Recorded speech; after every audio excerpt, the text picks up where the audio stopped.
The Slormancer is an epic single-player 2D action RPG dungeon crawling game created by an independent game studio known as Slormite Studios.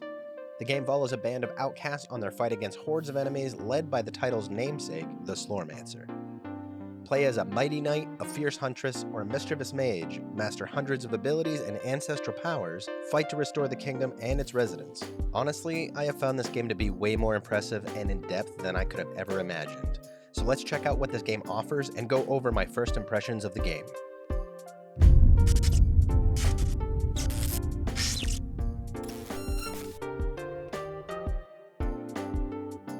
Starting off in the game, you see three characters standing around the kingdom's champion known as Brian McRipped. You pick one of these three characters who are basically described as useless and weak.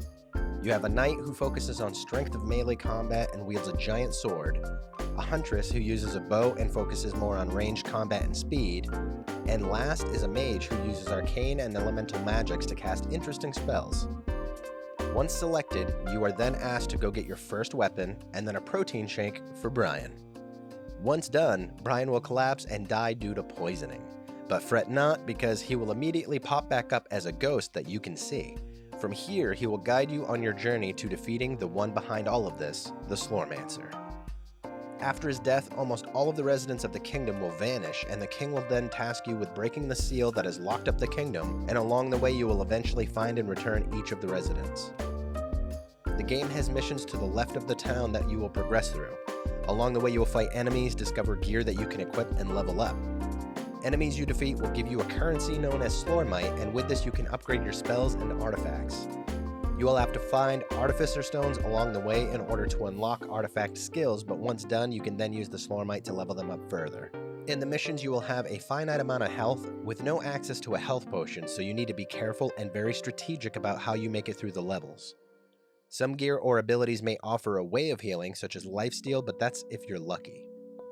If you die during one of the levels, you will still keep all of the loot and the Slormite that you have collected along the way, but you will have to start over at the beginning of the level. As you progress through these levels, you will also find the town residents, and once returned, they will offer up certain services, such as getting a storekeeper who can offer up items for sale, and who you can sell unused items to for gold. Later, you even get a townsperson who allows you to do expeditions, which is an alternative to missions, and acts as a form of endgame. You can progress in this further and further, unlocking new levels and difficulties that will reward more loot. Also in your missions and expeditions, one common requirement for completion is closing breaches. These are greenish circles that once stepped on will spawn a group of enemies. You will need to defeat all of these enemies to close that breach. Special Slorm Reaper weapons can only be found from closing breaches as well, and can offer up completely different buffs and stats to your character that can help you get your builds to go a certain way. So you will want to close as many breaches as you can throughout the game. As you play the game, you will level up and gain increased stats and a stat point for spending.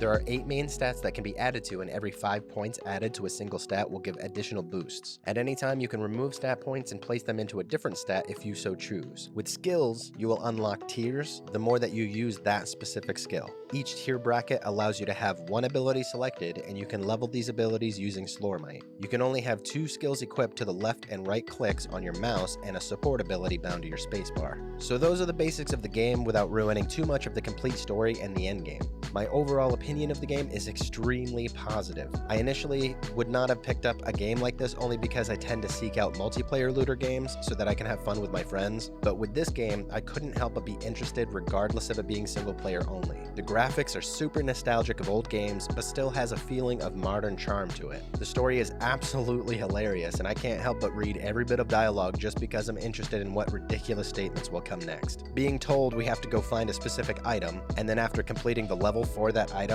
you're then told it was actually here all along. It brings laughs instead of frustration just because of the delivery from the characters. The depth of the character development is also staggering, with so many different directions you can go, so many different abilities you can choose to focus on, and I feel like I could build my mage in 20 different ways and still be successful in all of the content. Even when failing a mission, it doesn't feel too disheartening since I will still get gear and Slormite, so I can add a bit more to my character before making another attempt. There is a ton of replayability offered here and a ton of different Slorm Reaper weapons you can grind for. You can even swap freely between the 3 character classes after you've reached a certain point in the story. This game, simply put, is very well made, very challenging at times, and offers so much diversity in play that I can't recommend it enough to people who enjoy dungeon crawling loot-based games. Give it a try if it looks at all interesting to you, and I don't think you're going to regret it. If you enjoyed this video, be sure to smash that like button and subscribe to the channel for more gaming content in the future. As always, everyone, thanks for watching.